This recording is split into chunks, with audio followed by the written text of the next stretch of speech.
ജർമ്മനിയിൽ മാസ്റ്റേഴ്സ് പഠിക്കാനായിട്ട് public university available ഉണ്ട്, പ്രൈവറ്റ് യൂണിവേഴ്സിറ്റീസ് അവൈലബിൾ ഉണ്ട്. സോ ഈ ഒരു പർട്ടിക്കുലർ വീഡിയോയിൽ പബ്ലിക് യൂണിവേഴ്സിറ്റിയിലും പ്രൈവറ്റ് യൂണിവേഴ്സിറ്റിയിലും പഠിക്കുന്നതിൻ്റെ ഗുണങ്ങളും അതിൻ്റെ ദോഷങ്ങളും, ഏതാണ് ബെറ്റർ, പ്രൈവറ്റ് യൂണിവേഴ്സിറ്റിയിൽ പഠിക്കുന്നതാണോ ബെറ്റർ അല്ലെങ്കിൽ പബ്ലിക് യൂണിവേഴ്സിറ്റിയിൽ പഠിക്കുന്നതാണോ ബെറ്റർ, ഇതൊക്കെ ആയിരിക്കും ഈ ഒരു പർട്ടിക്കുലർ വീഡിയോയിൽ ഡിസ്കസ് ചെയ്യുന്നത്. നൗ പ്രൈവറ്റ് യൂണിവേഴ്സിറ്റി എന്ന് പറയുന്നത് ഗവൺമെൻറ് ഫണ്ടഡ് യൂണിവേഴ്സിറ്റി അല്ല. അതുകൊണ്ട് തന്നെ അവിടെ ഒരു ഫീസ് ഉണ്ടാകും.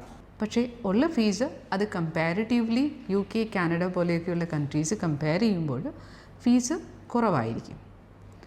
വെറൈറ്റി ഓഫ് കോഴ്സസ് ഈ ഒരു പ്രൈവറ്റ് യൂണിവേഴ്സിറ്റിയിൽ അവൈലബിൾ ആയിട്ടുണ്ടാകും. ഇതുകൂടാതെ അവർ കൂടുതലും കരിയർ ഓറിയൻറ്റഡ് ആയിട്ടായിരിക്കും ക്ലാസ്സസ് എടുക്കുന്നത്.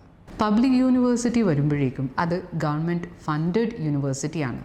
അവിടെ ഫീസ് കമ്പാരിറ്റീവ്ലി കുറവാണ്. അതായത് അവിടെ ഒരു സെമസ്റ്റർ കോൺട്രിബ്യൂഷൻ എന്നുള്ള രീതിയിൽ ചെറിയൊരു എമൗണ്ട് ആയിരിക്കും വാങ്ങിക്കുന്നത്. ഇതുകൂടാതെ അവിടെ നമ്മുടെ പ്രൈവറ്റ് യൂണിവേഴ്സിറ്റീസ് ഉള്ളതുപോലെ അത്രയും വെറൈറ്റി കോഴ്സസ് പബ്ലിക് യൂണിവേഴ്സിറ്റിയിൽ അവൈലബിൾ ആയിരിക്കില്ല.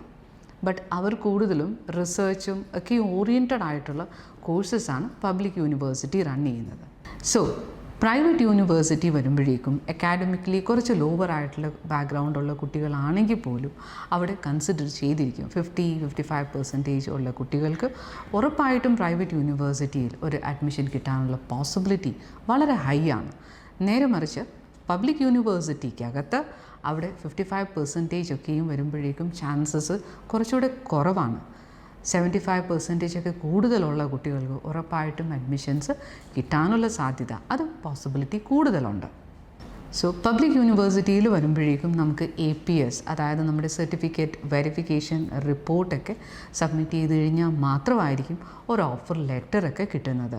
നേരെ മറിച്ച് പ്രൈവറ്റ് യൂണിവേഴ്സിറ്റിയിലൊക്കെ വരുമ്പോഴും APS ഇല്ലാതെയും IELTS ഇല്ലാതെയും പ്രൈവറ്റ് യൂണിവേഴ്സിറ്റിയിൽ ആപ്ലിക്കേഷൻ സബ്മിറ്റ് ചെയ്ത് കഴിഞ്ഞാൽ ഓഫർ ലെറ്റർ കിട്ടാനുള്ള ചാൻസസ് വളരെ ഹൈ ആണ്. നേരത്തെ പറഞ്ഞതുപോലെ തന്നെ ഫീസ് നോക്കുകയാണെങ്കിൽ പബ്ലിക് യൂണിവേഴ്സിറ്റിയിൽ നോർമലി ഒരു 300 to 500 euros സെമസ്റ്റർ കോൺട്രിബ്യൂഷനായിട്ട് മാത്രമാണ് വരുന്നത്. പ്രൈവറ്റ് യൂണിവേഴ്സിറ്റിയിൽ usually 5,000 to 10,000 euro per semester ഒക്കെ ഫീസ് വരുന്ന യൂണിവേഴ്സിറ്റീസ് ഉണ്ട്. സോ ഫീസ് കമ്പയർ ചെയ്തിട്ടാണെങ്കിൽ പോലും പ്രൈവറ്റ് യൂണിവേഴ്സിറ്റീസ് UK, US പോലെയുള്ള യൂണിവേഴ്സിറ്റിയെക്കാളും ഒത്തിരി ചാർജ് കുറവാണ് പ്രൈവറ്റ് യൂണിവേഴ്സിറ്റീസ് ചാർജ് ചെയ്യുന്നത്. ഇനി നമ്പർ ഓഫ് സ്റ്റുഡൻസ്, പ്രൈവറ്റ് യൂണിവേഴ്സിറ്റിയിൽ വരുമ്പോഴേക്കും number of students in A class അത് കുറവായിരിക്കും. യൂഷ്വലി 30 to 50 ഒക്കെ ആയിരിക്കാം ഒരു ക്ലാസ്സിനകത്തുണ്ടാകുന്നത്. മറിച്ച് ഒരു പബ്ലിക് യൂണിവേഴ്സിറ്റിയിൽ അവർ ലാർജ് നമ്പർ ഓഫ് ആപ്ലിക്കേഷൻസ് ആണ് മേടിക്കുന്നത്. സോ നിയർലി 300 സ്റ്റുഡൻസ് ഒക്കെ ഒരു ക്ലാസ്സിൽ രജിസ്റ്റേർഡ് ആയിട്ടുണ്ടാകാം. ഒത്തിരി പേരും റെഗുലറായിട്ട് ക്ലാസ് അറ്റൻഡ് ചെയ്യണം എന്നില്ല. But then the number of students will be larger. Private university കൂടുതലും അപ്പോൾ കാൻഡിഡേറ്റിനെ കുറച്ചുകൂടെ പേഴ്സണലി കൺസിഡർ ചെയ്ത് പഠിപ്പിക്കാനുള്ള ചാൻസസും പ്രൈവറ്റ് യൂണിവേഴ്സിറ്റിയിൽ കൂടുതലാണ്. ഡ്യൂറേഷൻ ഓഫ് കോഴ്സ് നോക്കുകയാണെങ്കിൽ 1 വർഷവും 1.5 വർഷവും ഒക്കെയും ഉള്ള കോഴ്സസ് പ്രൈവറ്റ് യൂണിവേഴ്സിറ്റിയിൽ അവൈലബിൾ ആണ്. പബ്ലിക് യൂണിവേഴ്സിറ്റി യൂഷ്വലി 2 yearsോ അല്ലെങ്കിൽ അതിൽ കുറച്ചുകൂടെ മാസങ്ങൾ അത് കംപ്ലീറ്റ് ചെയ്യാനായിട്ട് എടുക്കാറുണ്ട്. സോ ഏജ് കുറച്ചുകൂടെ കൂടുതലുള്ളവരും എക്സ്പീരിയൻസ് ഒക്കെ ഉള്ളവർ, നിങ്ങൾ കൂടുതലും ഈ പ്രൈവറ്റ് യൂണിവേഴ്സിറ്റി കൺസിഡർ ചെയ്ത് കഴിയുമ്പോൾ നിങ്ങളുടെ കോഴ്സ് പെട്ടെന്ന് കഴിഞ്ഞ് നിങ്ങൾക്ക് ജോബ് മാർക്കറ്റിലേക്ക് ഇറങ്ങാനായിട്ടുള്ള പോസിബിലിറ്റി വളരെ കൂടുതലാണ്. സോ പബ്ലിക് യൂണിവേഴ്സിറ്റി ആകുമ്പോഴേക്കും നിങ്ങളുടെ കോഴ്സ് ഡ്യൂറേഷനൊക്കെ കഴിഞ്ഞ് ജോബ് മാർക്കറ്റിലേക്ക് ഇറങ്ങാനായിട്ട് കുറച്ചുകൂടെ താമസം വരും. സോ എക്സ്പീരിയൻസ് ഉള്ളവരാണെങ്കിൽ നിങ്ങൾക്ക് പെട്ടെന്ന് തന്നെ ജോബ് മാർക്കറ്റിലേക്ക് ഇറങ്ങുന്നതാണ് കൂടുതൽ നല്ലത്. ഇനി നിങ്ങൾ റിസർച്ച് ഓറിയൻറ്റഡ് ആയിട്ടാണ് നിങ്ങളുടെ പ്ലാൻ എങ്കിൽ ഉറപ്പായിട്ടും നിങ്ങൾക്ക് കൺസിഡർ ചെയ്യാൻ പറ്റുന്ന ഒരു കോഴ്സ് പബ്ലിക് യൂണിവേഴ്സിറ്റിയിൽ തന്നെ ആയിരിക്കും.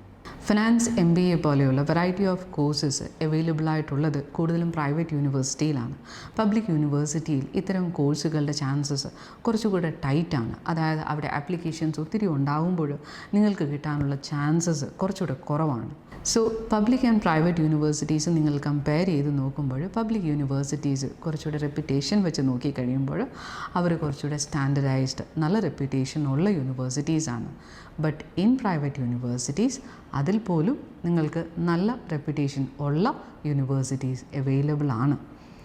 സ്കോർ കമ്പയർ ചെയ്ത് നോക്കുമ്പോൾ റിലേറ്റീവ്ലി ലോവർ സ്കോർ അവർ അഡ്മിഷൻ എടുക്കുന്നത് യൂഷ്വലി പ്രൈവറ്റ് യൂണിവേഴ്സിറ്റീസാണ്. പബ്ലിക് യൂണിവേഴ്സിറ്റീസ് കുറച്ചുകൂടെ ഹയർ സ്കോറുള്ള കുട്ടികളെയാണ് കൂടുതലും കൺസിഡർ ചെയ്യുന്നത്. ഒത്തിരി വെറൈറ്റി ഓഫ് കോഴ്സസ് അവൈലബിൾ ആയിട്ടുള്ളത് പ്രൈവറ്റ് യൂണിവേഴ്സിറ്റിയിലാണ്. പബ്ലിക് യൂണിവേഴ്സിറ്റിയിൽ കോഴ്സസിൻ്റെ വെറൈറ്റി കുറച്ചുകൂടെ കുറവായിരിക്കും. പ്രോസസ്സ് യൂഷ്വലി കൂടുതൽ ഫാസ്റ്ററായിട്ട് നടക്കുന്നത് പ്രൈവറ്റ് യൂണിവേഴ്സിറ്റിയിലാണ്. പബ്ലിക് യൂണിവേഴ്സിറ്റിക്കകത്ത് ഈ പ്രോസസ്സിങ് കുറച്ചുകൂടെ സ്ലോവർ ആയിരിക്കും അഡ്മിഷൻ്റെ കാര്യത്തിൽ. ബിക്കോസ് ഒത്തിരി പേരും അവിടെ അഡ്മിഷന് എടുക്കുന്നത് കൊണ്ട് തന്നെ അവർ ഒത്തിരി സ്ക്രൂട്ടനൈസ് ചെയ്ത് കഴിഞ്ഞിട്ട് മാത്രമാണ് ഒരു ഡിസിഷനിലേക്ക് വരുന്നത്. അതുകൊണ്ടാണ് ആ ഒരു ഡിലേ വരുന്നത്. ബട്ട് യെസ്, ഏറ്റവും വലിയ അഡ്വാൻറ്റേജ് എന്ന് പറയുന്നത് ഈ സെമസ്റ്റർ കോൺട്രിബ്യൂഷൻ ആയിട്ടുള്ള ചെറിയൊരു തുക മാത്രമാണ് പബ്ലിക് യൂണിവേഴ്സിറ്റിയിൽ വരുന്നത്. നേരെ മറിച്ച് ഒരു ഫീസ് ആയിട്ട് അവർ ചാർജ് ചെയ്യുന്നുണ്ട് പ്രൈവറ്റ് യൂണിവേഴ്സിറ്റിയിൽ. കമ്പാരിറ്റീവ്ലി കുറവാണ്, എന്നാൽ പോലും ഒരു 5,000 euro ഒക്കെ വെച്ച് സ്റ്റാർട്ട് ചെയ്യുന്ന ഫീസാണ് പ്രൈവറ്റ് യൂണിവേഴ്സിറ്റിയിൽ നോർമലി ഉള്ളത്. ഏത് യൂണിവേഴ്സിറ്റിയാണ് നിങ്ങൾ സെലക്ട് ചെയ്യേണ്ടത്, പബ്ലിക് യൂണിവേഴ്സിറ്റിയാണോ പ്രൈവറ്റ് യൂണിവേഴ്സിറ്റിയാണോ സെലക്ട് ചെയ്യേണ്ടത് എന്നുള്ള ഡിസിഷൻ നിങ്ങളുടെ ഇൻഡിവിജ്വൽ ബേസ്ഡ് ആണ്. സോ ഫൈനാൻഷ്യലി നിങ്ങൾ സ്ട്രോങ് ആണ്, നിങ്ങൾക്ക് ഈ പൈസ മുടക്കാൻ പറ്റും എന്നുണ്ടെങ്കിൽ ഉറപ്പായിട്ടും പ്രൈവറ്റ് യൂണിവേഴ്സിറ്റി നിങ്ങൾക്ക് സെലക്ട് ചെയ്യാവുന്നതാണ്.